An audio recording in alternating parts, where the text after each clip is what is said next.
విత్తు కొద్దీ పంట అన్నట్లుగా విత్తనం నాణ్యమైనదిగా ఉంటేనే పంట మంచి దిగుబడులను అందిస్తుంది. అందువల్ల రైతులు మేలైన దిగుబడులు పొందాలంటే ముందుగా దృష్టి ఉంచాల్సిన అంశం విత్తనం. మంచి విత్తనం ఎంచుకోవడమే కాదు, విత్తిన తరువాత ఆశించే చీడపీడల నుండి పంటలను రక్షించాలంటే విత్తన శుద్ధి ఎంతైనా అవసరం. విత్తన శుద్ధి చేయటం వల్ల పంట విత్తింది మొదలు నెల రోజుల వరకు పంటకు ఎటువంటి చీడపీడలు ఆశించవు. ఒకవేళ విత్తనాన్ని శుద్ధి చేయకుండా విత్తుకున్నట్లయితే ఆ పంటను తొలి దశలోనే మొదలు కుళ్ళు, వేరుకుళ్ళు, ఎండు తెగులు, రసం పీల్చి పురుగులు వంటివి పంటలను ఆశించి నష్టపరుస్తుంటాయి. కాబట్టి రైతులు విత్తనానికి రక్షణ కవచంలా పనిచేసే ఈ విత్తన శుద్ధిని అశ్రద్ధ చేయకుండా పలు పంటల్లో ఏ విధంగా చేపట్టాలో తెలియజేస్తున్నారు జగిత్యాల జిల్లా ప్రాంతీయ వ్యవసాయ పరిశోధనా స్థానం తెగుళ్ల విభాగం శాస్త్రవేత్త సుమలత.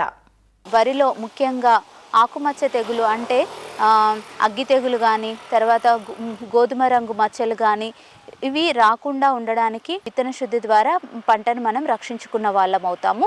కార్బండజిమ్ 1 లీటర్ నీటికి కలిపి 1 కిలో విత్తనాన్ని దాంట్లో 24 గంటల పాటు నానబెట్టి తర్వాత మండే కట్టుకోవాలి. తర్వాత మనం నారుమడిలో చల్లుకోవాలి. లేదా మెట్ట నారుమడిలో అయితే 3 గ్రాముల కార్బండజిమ్ కిలో విత్తనానికి పొడి మందును కలుపుకొని నారుమడిలో చల్లుకోవాలి. వానాకాలంలో వేసుకునే పంటల్లో సోయాబీన్ ఒకటి. తొలి దశలో వచ్చేటువంటి రసం పీల్చే పురుగుల ఉధృతి అనేది తగ్గించుకోవడానికి మనము విత్తన శుద్ధి అనేది చేసుకోవాలి. దానికి 3 గ్రాముల కార్బాక్సిన్ ప్లస్ థైరమ్ 1 కిలో విత్తనానికి కలుపుకొని ఆ తర్వాత ఇమిడాక్లోప్రిడ్ అనే మందుని 1.5 ml లీటర్ నీటికి కలుపుకొని విత్తన శుద్ధి చేసుకోవాలి. ముఖ్యంగా విత్తనాన్ని విత్తుకునే ముందు ఈ రైజోబియం అనేది 200 గ్రాములు 10 కిలోల సోయాబీన్ విత్తనానికి కలుపుకొని విత్తే ముందు కలుపుకొని ఆరబెట్టుకొని విత్తుకున్నట్టయితే ఈ రైజోబియం అనేది సోయాబీన్ పంట పెరుగుదలకి చాలా ఉపయోగపడుతుంది.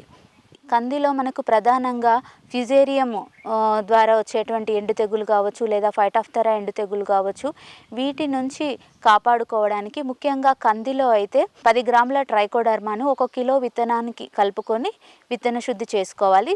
ఈ మొక్కజొన్నలో మనకి ఆల్రెడీ మనము ప్రైవేట్ హైబ్రిడ్సే వాడుతున్నాం కాబట్టి దాదాపుగా విత్తన శుద్ధి చేసే వస్తున్నవి. ఇప్పుడు మొక్కజొన్నలో ప్రధానంగా ఉన్నటువంటి సమస్య కత్తెర పురుగు.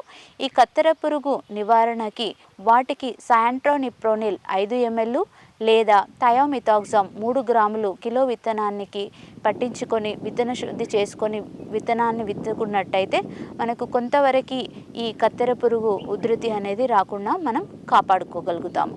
పసుపులో ముఖ్యంగా వచ్చేటువంటి తెగుళ్ళు దుంపకుళ్ళు తెగుళ్ళు, వాటితో పాటు దుంప ఈగ అనేది ప్రధాన సమస్యలు.